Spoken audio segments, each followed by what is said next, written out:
Bueno, hola a todos y a todas, espero que se encuentren bien.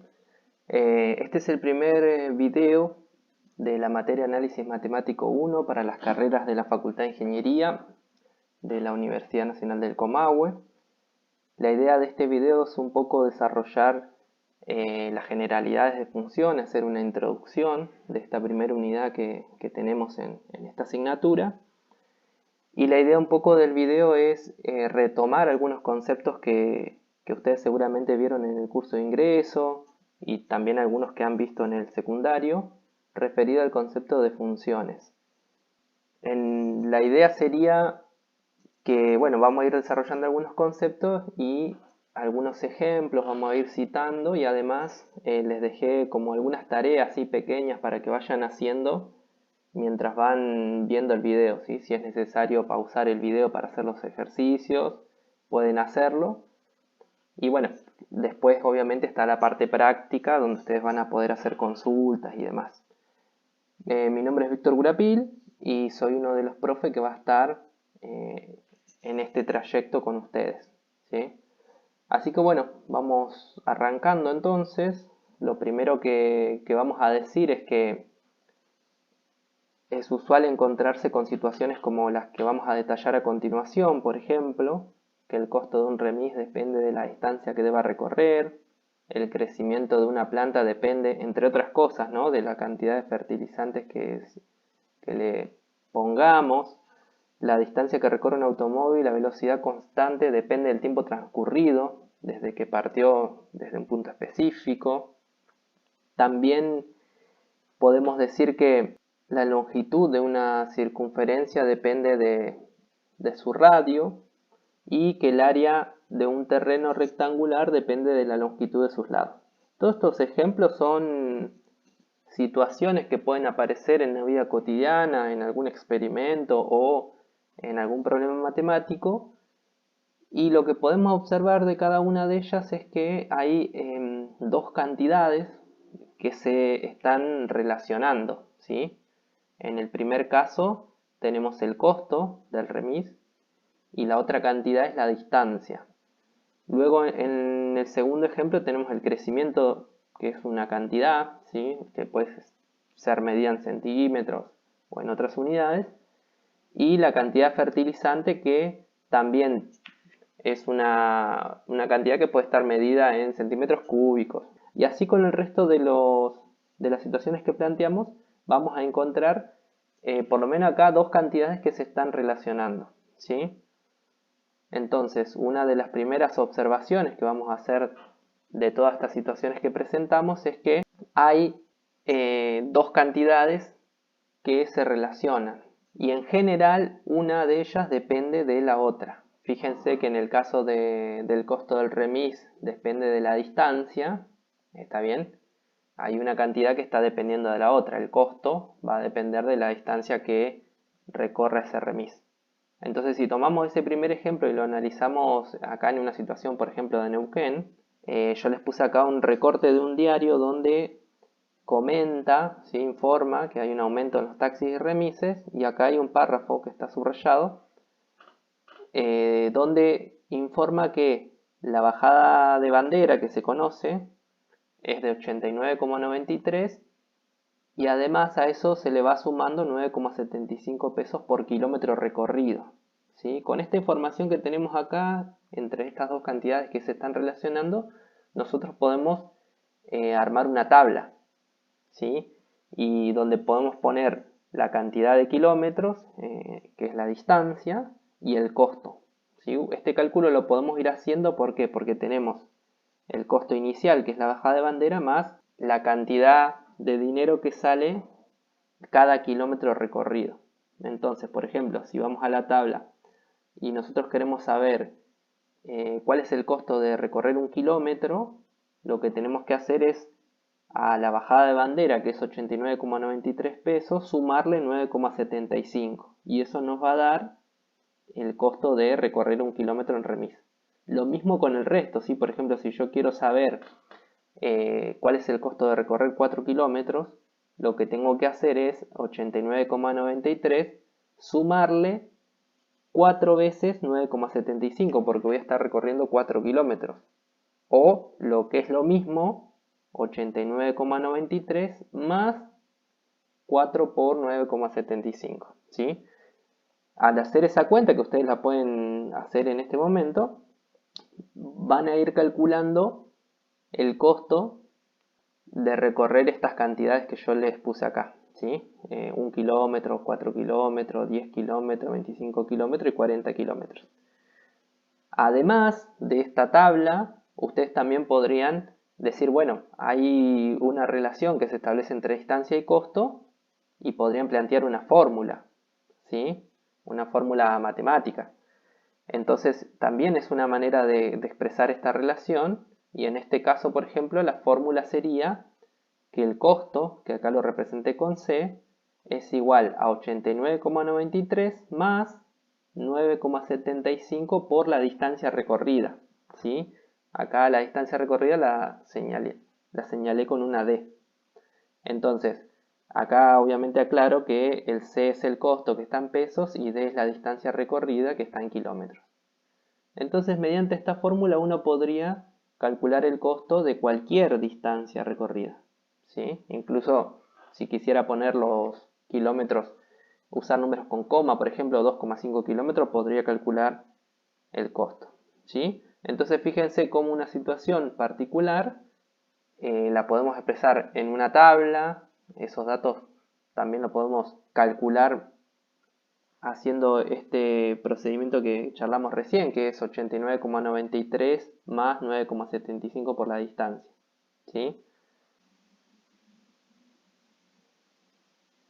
Siguiendo con la introducción, vamos a decir que esas variables involucradas en los casos que hemos planteado, nosotros matemáticamente las vamos a llamar variables, ¿no? Esas cantidades involucradas las vamos a llamar variables. Si consideramos el ejemplo anterior, teníamos dos cantidades involucradas, donde una era la distancia, que la habíamos señalado con la letra D, y la otra cantidad involucrada era el costo. Entonces, esas son las variables que están involucradas en esa situación. Y como el costo depende de la distancia recorrida, llamaremos variable independiente a la distancia y variable dependiente al costo. ¿Sí? Entonces, hay dos variables involucradas. Una es la variable independiente y la otra la variable dependiente. La vamos a identificar de esa manera. Entonces, también podemos encontrar estas relaciones que venimos viendo en gráficos, representado en gráficos. Por ejemplo, cuando se analizan variables económicas o en el caso que estamos viviendo ahora de la pandemia, se utilizan gráficos para representar estas relaciones. Acá les presenté un gráfico de la inflación, ¿sí? En relación al tiempo. Fíjense que acá en el eje X tenemos los meses, enero, febrero, marzo, abril, y todos los meses hasta diciembre, donde el tiempo está medido en meses. Y luego en el eje vertical tenemos los puntos porcentuales de inflación por cada mes. También tenemos un gráfico acá de los casos de COVID en Argentina desde el 10 de marzo hasta el 7 de abril. Fíjense que acá el tiempo también está medido en días, ¿sí? Y bueno, la cantidad de casos está expresada en el eje vertical. Bien, entonces vamos con una primera definición, que es la definición de función. Si consideramos dos conjuntos A y B, que sean subconjuntos de los números reales, una función de una variable real es una relación que a cada elemento del conjunto A le hace corresponder un único elemento del conjunto B. Veamos esto gráficamente. Si tenemos el conjunto A representado en este diagrama, ¿sí? En el lado izquierdo está el conjunto A y en el lado derecho tenemos el conjunto B. Entonces acá en el conjunto A vamos a tener subconjuntos de elementos, de números reales, y en el B también, ¿sí? ¿Qué va a pasar con esto? Lo que tiene que cumplirse para que sea función es que a cada elemento que esté en este subconjunto, ¿sí? Del conjunto de los números reales le tiene que corresponder un elemento del conjunto B. Vamos a hacer algunas observaciones.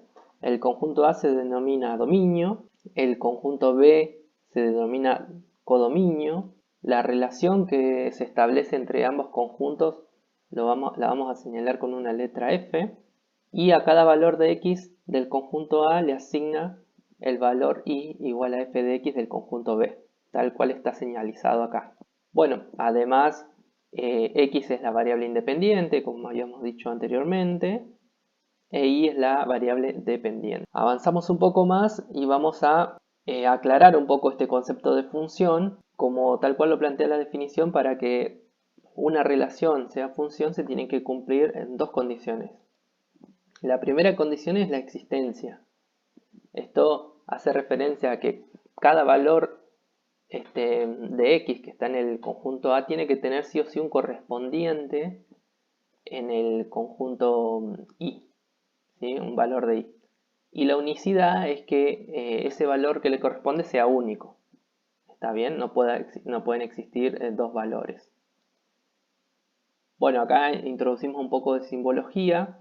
Decimos que f es una función de un conjunto A en otro conjunto B, y lo vamos a anotar así, f que va de A en B, si solo si para todo x perteneciente a A existe un y perteneciente a B tal que f de x es igual a y. ¿Sí? Esto que estamos escribiendo simbólicamente es lo que acabamos de explicar anteriormente en la definición, pero siempre está bueno incorporar el lenguaje simbólico porque más adelante nos va a servir para simplificar las respuestas a algunos ejercicios, justificar matemáticamente usando estos símbolos, ¿sí? Bueno, otras observaciones que vamos a hacer es que tanto los ejercicios que vimos anteriormente como los que se presentan en el trabajo práctico presentan a las funciones de varias maneras, ¿sí? Por lo menos 4, que son las que vamos a caracterizar acá. La manera analítica de expresar una función mediante una fórmula. Acá yo les puse un ejemplo que f de x igual a 2x.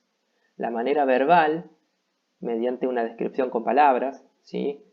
Que son algunos de los casos que planteamos anteriormente. La manera numérica, con una tabla de valores, que también vimos algo de tabla de valores. Y la manera visual, mediante una gráfica. ¿Sí? Esas son las 4 maneras o las 4 formas en las que uno puede encontrar expresada una función. Algunos ejemplos: tenemos la relación que a cada argentino le hace corresponder su número de DNI. Otro ejemplo que es la relación que a cada número real X le hace corresponder un número cuyo cuadrado es X. Y vamos a analizar estos dos ejemplos en una primera instancia. Fíjense que la relación que a cada argentino le hace corresponder su DNI, nosotros podemos analizar en esos dos términos, ¿sí? El tema de la existencia y el tema de la unicidad. La primera pregunta sería, bueno, ¿todo argentino tiene su DNI? O sea, ¿le corresponde un DNI? Sí, la respuesta es sí, ¿está bien?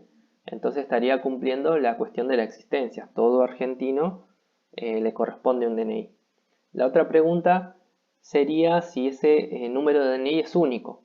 Y la respuesta también es que sí, ¿está bien? Entonces, esta relación que está planteada acá, que a cada argentino le hace corresponder su número de DNI, es una función. En el segundo ejemplo es un poco más complicado de entender, pero vamos a hacer un gráfico para tratar de interpretarlo. Fíjense que dice la relación que a cada número real positivo x le hace corresponder un número cuyo cuadrado es x. Entonces, en el conjunto A vamos a tener todos los números positivos. Yo acá puse 3 para poner un ejemplo y que se entienda de qué se trata. Entonces, a cada número real positivo x le hace corresponder un número cuyo cuadrado es x. Entonces, por ejemplo, al 1 le hace corresponder el 1. ¿Por qué? Porque el cuadrado de 1 es 1. 1 al cuadrado es 1. Pero también al 1 le hace corresponder el menos 1, esta relación. ¿Por qué? Porque menos 1 elevado al cuadrado, recuerden que menos 1 elevado al cuadrado es menos 1 por menos 1, da 1 también. Entonces, acá tenemos un problema porque a un elemento del conjunto A le están correspondiendo dos elementos del conjunto B. Y hay una parte de la definición de función que no se estaría cumpliendo, que es la unicidad. ¿Está bien? Entonces, ya vamos a decir que esta relación no es función justamente porque no cumple la unicidad. Lo que tendría que pasar es que de cada uno de estos elementos que están acá le corresponda un único elemento en el conjunto B, cosa que acá no pasa, ¿sí? Luego vamos a incorporar un tercer ejemplo que es la relación que a cada número le asigna su cuadrado, ¿sí? Por ejemplo, esta relación que me dice que a cada número le voy a asignar el cuadrado. Por ejemplo, el 1 le voy a asignar el 1 al cuadrado, el 2 le voy a asignar el 2 al cuadrado, el 3 al cuadrado. Y así voy a ir estableciendo y puedo hacer un grafiquito como el que hicimos en ejemplo 2. Y lo que vamos a ver es que esta relación sí es una función, ¿está bien? Porque cumple esas dos condiciones de existencia y unicidad. Si quieren pueden pausar el video acá, hacerse un grafiquito como el que yo les planteé en el ejercicio anterior y ver qué pasa, ¿sí? Por lo tanto, bueno, esta es una función. Ahora nos vamos a meter con tres definiciones. La primera definición es del dominio. El dominio de una función es el conjunto de valores que puede tomar la variable independiente. ¿Sí? Recuerden que ya habíamos definido anteriormente cuál era la variable independiente. Es decir, aquellos valores para los cuales está permitido aplicar f. Y la manera de anotar el dominio es dom paréntesis f o como se llame la función. Luego tenemos el codominio. El codominio es el conjunto al cual pertenecen los valores que toma la función. Acuérdense que nosotros cuando definimos la función definimos un conjunto A que era un conjunto de partida y un conjunto B que era un conjunto de llegada.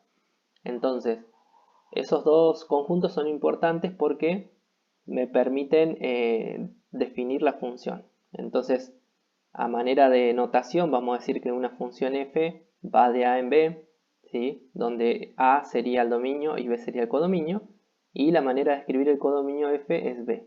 Y la otra definición importante es la definición de imagen. La imagen de una función es el subconjunto de todos los valores que toma la variable dependiente. Y bueno, ahora entonces tenemos tres conjuntos: el dominio, el codominio y la imagen. Y lo que vamos a decir es que la imagen es un subconjunto del codominio, ¿sí? Vamos a ver un gráfico, así lo explicamos mejor. Nosotros teníamos el conjunto de partida, que ahora le vamos a llamar dominio, y el conjunto de llegada, que le vamos a llamar codominio. Y bueno, una función que se establecía entre esos dos conjuntos. Ahora, todos los elementos del dominio van a tener un correspondiente en el codominio, ¿sí? Pero también lo que va a pasar es que hay elementos acá en el codominio que no van a tener correspondientes acá. Entonces, esos van a quedar por fuera. Por lo tanto, la imagen termina siendo un subconjunto del codominio, que a veces puede coincidir con el codominio, pero generalmente va a ser un subconjunto, ¿sí? Bueno, la manera de anotar la imagen es la siguiente. La imagen de f es igual al conjunto de los sí que pertenecen a B, tal que existe un x en A que verifica que f de x es igual a y. Vamos a hacer algunas observaciones ahora. A veces cuando uno está trabajando con funciones no se especifica cuál es el dominio. Me dicen sea la función f y me dan la expresión y no me dicen cuál es el dominio. Entonces uno tiene que analizar de esa función cuáles son los valores de x para el cual tiene sentido aplicar la expresión. Entonces el dominio lo voy a determinar de esa manera. Y también lo que suele pasar es que no se especifica el codominio de la función. Digamos cuál es el conjunto de llegada. Entonces vamos a asumir, cuando eso no pasa, cuando no se especifica, que el codominio es el conjunto de los números reales. Tenemos estas tres funciones. En el primer caso, fíjense que no me dice cuál es el dominio y cuál es el codominio. Entonces, uno dice, bueno, ¿cuál es el dominio? Y tienen que ser los valores de x para los cuales tenga sentido calcular la raíz cuadrada de esta expresión. Entonces, por ejemplo, ¿el 0 estaría en el dominio? No. ¿Por qué? Porque la raíz de 0 menos 2, que es menos 2, no es posible calcular, ¿sí? Entonces uno ahí entra a ver cuál es el dominio.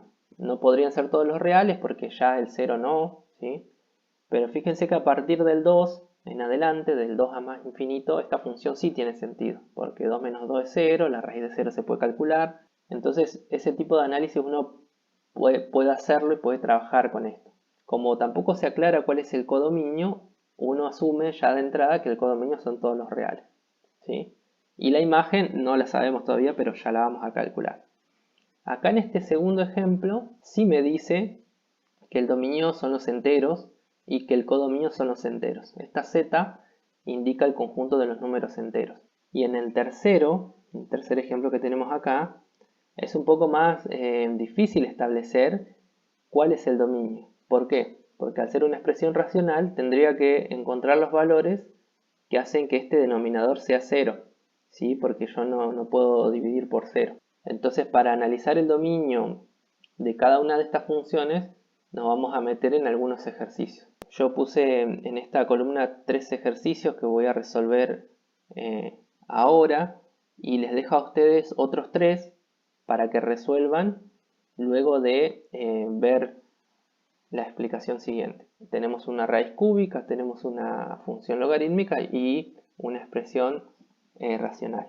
Entonces, fíjense que en el caso de las raíces cúbicas, la expresión que está dentro de la raíz cúbica puede ser negativa, puede ser 0 o puede ser positiva. No tiene ningún tipo de limitación. En el caso de la raíz cuadrada que vimos anteriormente, sí, tengo que considerar valores positivos. Pero en este caso de las raíces cúbicas no hay ningún tipo de limitación porque yo puedo calcular la raíz cúbica de un número negativo, por ejemplo. Entonces el dominio son todos los números reales y lo vamos a anotar de esta manera. En el caso de la expresión logarítmica, el argumento tiene que ser positivo. ¿Sí? En toda función logarítmica tengo que considerar que este argumento sea positivo porque yo no puedo calcular el logaritmo de un número negativo. Entonces ahí voy a tener que poner una condición y lo que tenemos que plantear es que este argumento x menos 5 tiene que ser mayor a 0 y lo vamos a plantear de esta manera. X menos 5 mayor a 0, y acá despejamos el x, me queda x mayor a 5. ¿Qué significa? Que son todos los valores que están en el intervalo de 5 a más infinito. ¿Está bien? Entonces este conjunto que tengo acá es el dominio de la función, es decir, los valores de x para el cual tiene sentido la función. Y lo vamos a anotar así. El dominio de f es el conjunto que va desde 5 a más infinito. Bueno, ahora nos vamos a meter con la última función. Es una expresión racional, fíjense. Y como en toda expresión racional no está definida cuando este denominador se me hace 0. ¿Sí? Porque no puedo dividir por 0. Vamos a decir eso en un principio. Una expresión racional no está definida cuando el denominador es 0. Y entonces acá vemos que hay dos valores para el cual esa función no está definida. Es decir, hay dos valores que hacen 0 este denominador. Un valor es el menos 1. ¿Por qué? Porque el menos 1 más 1 me da 0. Y 0 multiplicado por lo que haya en un paréntesis me va a seguir dando 0. Y el otro valor que me hace 0 es 3. Entonces voy a tener dos valores para los cuales ese denominador se me hace 0. Y esos son los dos valores que no pueden estar en el dominio porque no tiene sentido dividir por 0.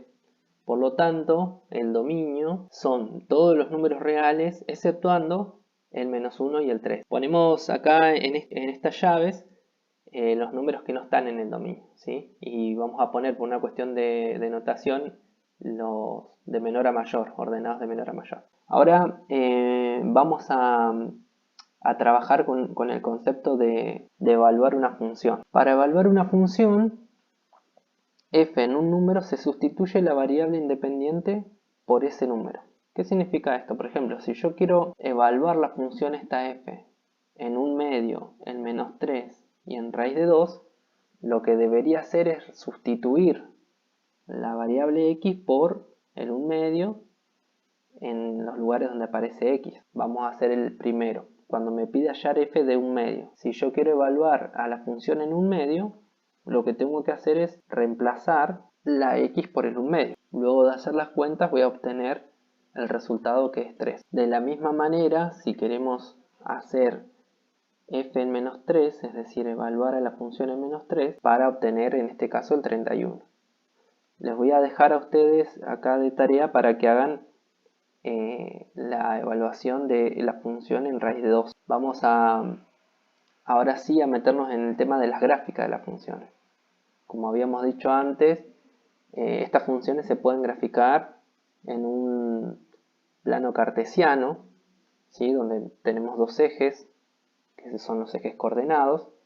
Al eje horizontal es el eje X o el eje de abscisas, ¿sí? Donde vamos a situar siempre ahí la variable independiente, y al eje vertical es el eje Y o el eje de ordenadas, y ahí vamos a situar la variable dependiente. Como definición vamos a decir que la gráfica de una función de variable real es el conjunto de puntos del plano cartesiano definido de la siguiente manera. Es el conjunto G de puntos x e y tal que x pertenece al dominio de f. Está bien porque acuérdense que estas funciones tienen dominio, entonces ese x tiene que estar en el dominio. E y es igual a f de x. De toda función la voy a poder graficar porque voy a poder representar esos puntos en un plano cartesiano.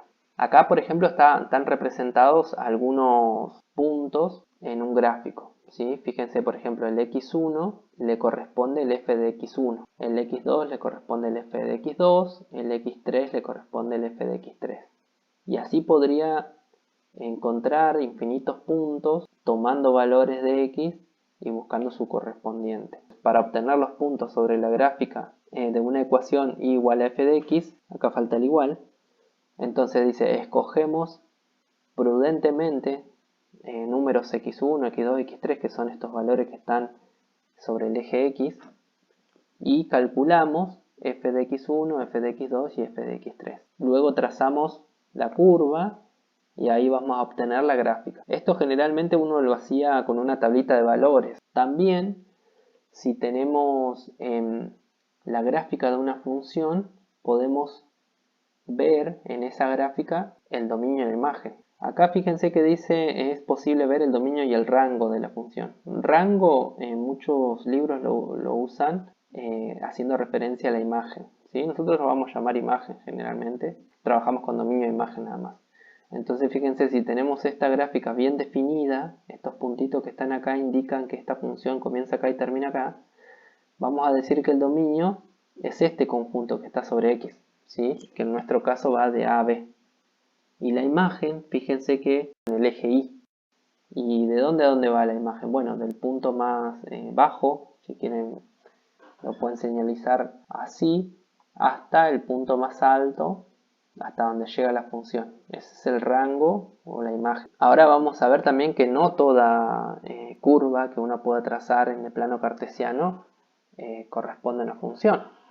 Por ejemplo, vamos a ver algunas curvas y vamos a analizar si corresponden o no a función. Es decir, que gráficamente uno puede analizar y determinar si una curva dada es o no una función. Para eso, lo que tenemos que ver que se cumpla es la definición de función, ¿sí? Que a cada elemento le corresponda un único elemento, que a cada elemento del dominio en este caso le corresponda un único elemento y que sea, bueno, que existe y que sea único.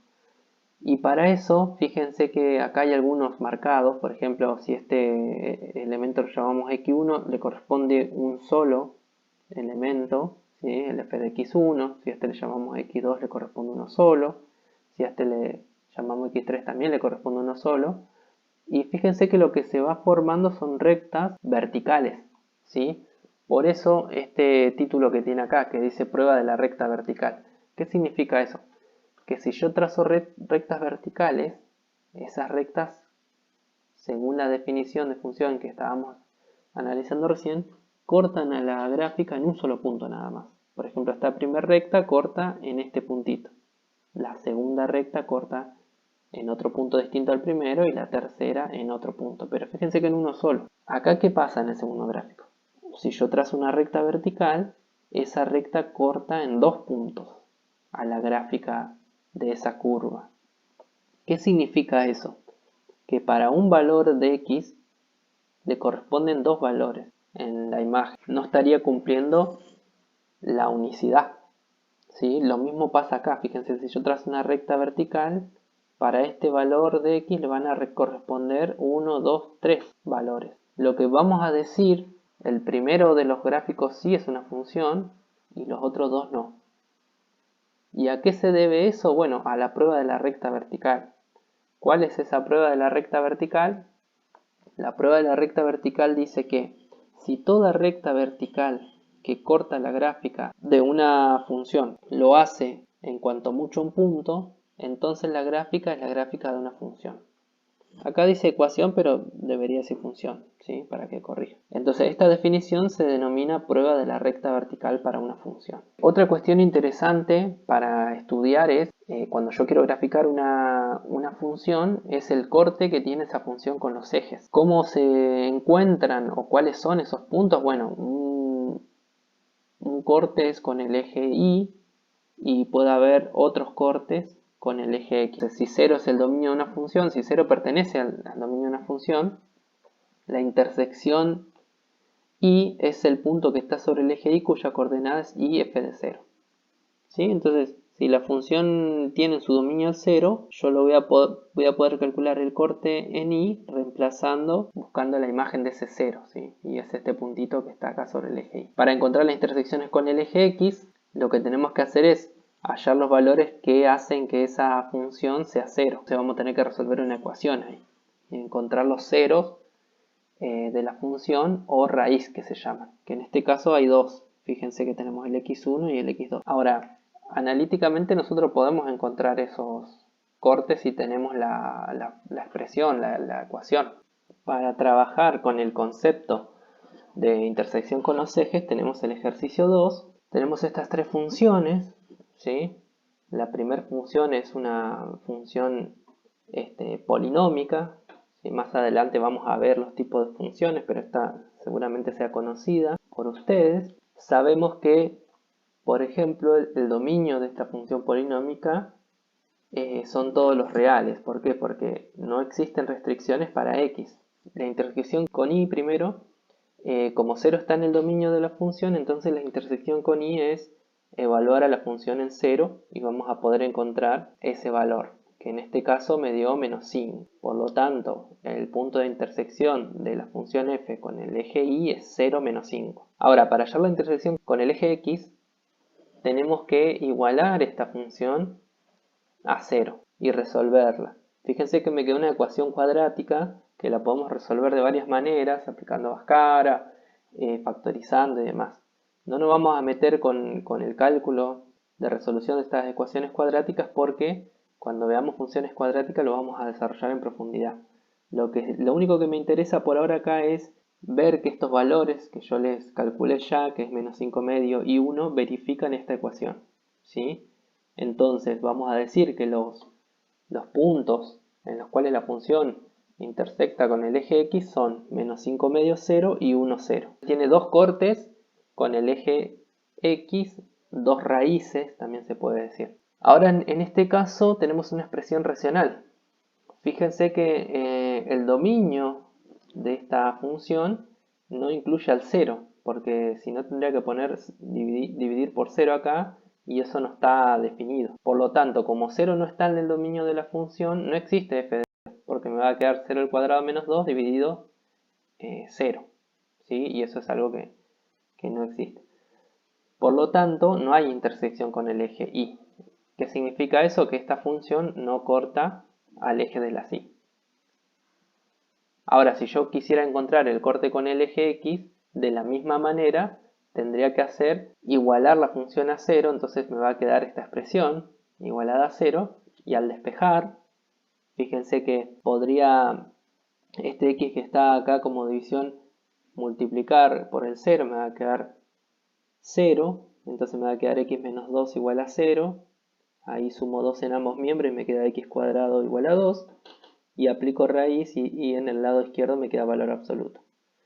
Y de acá salen dos valores. Si el valor absoluto de x igual a raíz de 2, obtengo dos valores. Por un lado el menos raíz de 2 y por otro lado el raíz de 2. Vamos a concluir que los puntos de intersección de la función con el eje x es menos raíz de 2, 0 y raíz de 2, 0. Es decir que tiene dos puntos de corte la función con el eje de las x. Bueno, y el último ejemplo, el último ejercicio también es una función racional donde la intersección con el eje y es 5, ¿sí? Fíjense que si yo reemplazo por 0 donde están las x en el numerador y en el denominador me queda menos 5 dividido menos 1, que es 5.